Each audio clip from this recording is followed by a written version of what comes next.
Welcome back. The tax inversion issue has been reignited this week as Burger King is buying Canada's Tim Hortons. Of course, it's an election year, and Washington lawmakers are among the most vocal in regard to the deal. And with us now on their points of views are Representative Luke Messer, a Republican from Indiana, and Representative Stephen Horsford, a Democrat from Nevada, both on the floor and next to each other of the New York Stock Exchange. You guys, members of the freshman class at the House, and you're working in a bipartisan way on this issue? Yeah, I mean, there's no reason for many issues, particularly in the financial services area, to be partisan, and so we're working together in a bipartisan way. You know, the issue with the tax inversion question is this. Obviously, no one's going to defend these tax inversions, but at the same time, it really is a warning signal that we've got to reform our corporate tax code, make it competitive, globally competitive, to attract investment and jobs to America. But it's actually been the GOP mostly defending tax inversion, saying these are companies that are ultimately doing what's right for corporate profits, and that's going to mean more jobs for the American worker. Well, I think what folks have defended is the fact that what we need to do, rather than work on just this technical glitch, is try to do what we can to make our corporate tax code more competitive around the globe. And for you, that means lowering it, correct? Oh, I think that means lowering it, unquestionably. And what about you, Representative Horsford? Well, I'm open to a discussion about lowering the tax rate, but we have to also address deductions and other loopholes that are in the tax policy. That's why we need a comprehensive plan. There is bipartisan recognition that this is not a problem we can solve with just one effort. And need to work together in a bipartisan way to do that. Well, I'll tell you, when I hear bipartisan and comprehensive tax reform, I think this is going nowhere. And going nowhere fast, because it's true. I mean, make the case that you can actually get comprehensive tax reform to happen. It seems virtually impossible. But it's important to our economy, to the ability for companies to grow, to create jobs. I have major companies in Las Vegas with our gaming industry that are directly affected by this issue, and so we want to make sure that they can continue to be incentivized to invest here in America. I mean, what I agree with is that in the rest of the world, people try to start where they agree and move forward when they're trying to reach an agreement. In Washington, sometimes we start where we disagree and stop. We all recognize that our corporate tax code is one of the highest in the world. It's bad for American investment. It's bad for American jobs. We need leadership to start to address it.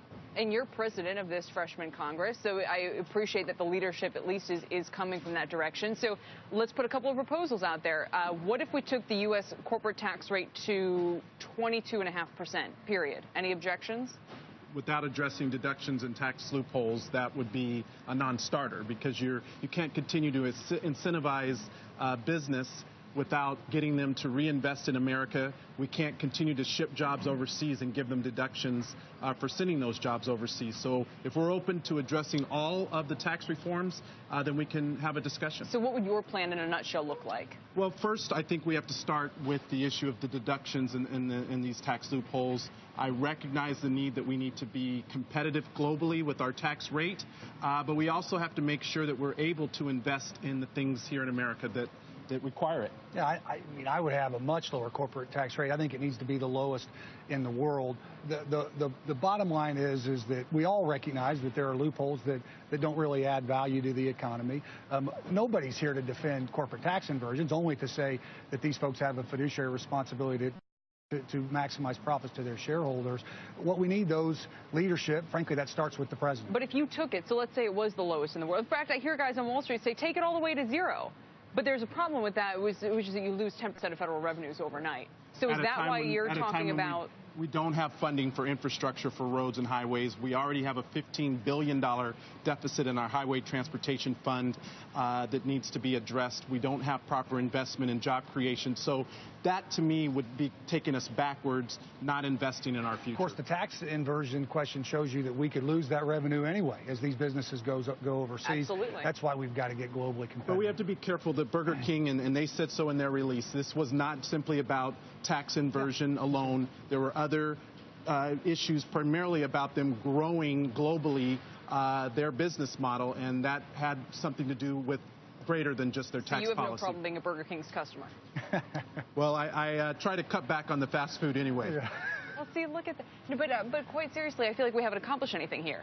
Although you've said what you feel, I don't feel like anything's going to happen. No, it requires us to have this discussion, and members are prepared, and Luke is right. We've got to have leadership, both in Congress as well as with the executive branch. And the more that we're having the conversation, talking about the need to reform, then hopefully we can get to that resolution that the American public and businesses expect. And if, based on the latest polls, I don't know whether the Senate, GOP retakes the Senate come the fall. If they do, is it your...